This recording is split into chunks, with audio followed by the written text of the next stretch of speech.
This is Carrie Schell from Quilter.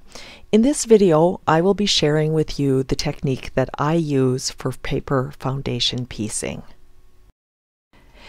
This is the technique that I recommend for all my paper foundation patterns. I like to start by printing my pattern on newsprint.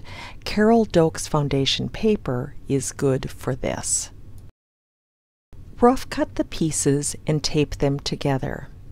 When I do tape them together, I try to put tape on places on the pattern that will not be covered by a seam line. Cut and label your pieces according to the cutting chart in the pattern.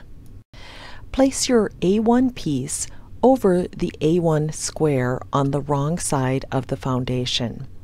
I typically use a dab of glue on larger pieces to hold them in place. Turn the paper over so the printed side is now up. On the line between the A1 and the A2 pieces, put a bookmark or index card and fold on the line.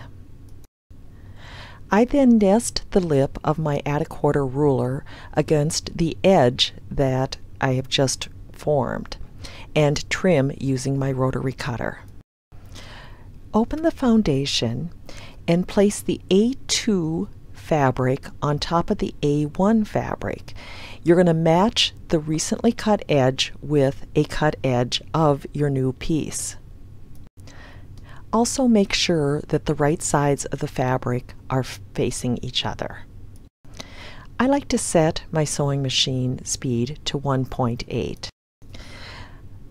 Place with the printed side of the paper facing up under the presser foot and sew on the line, extending the stitches 1/4 inch on either end.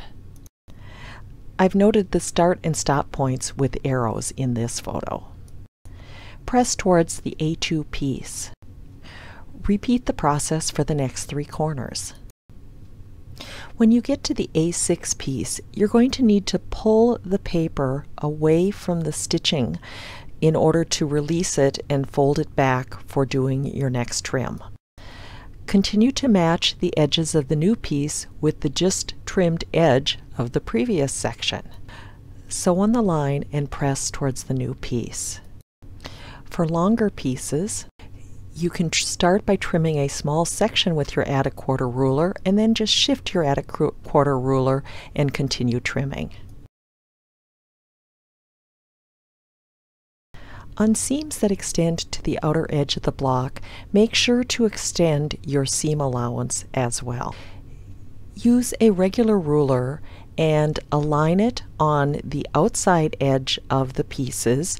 That would include the seam allowance, and trim on those edges. All that's left is to remove the paper.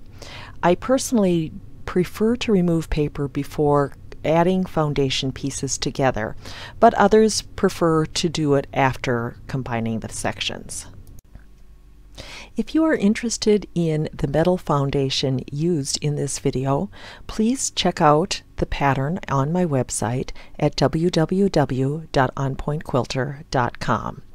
You may also subscribe to my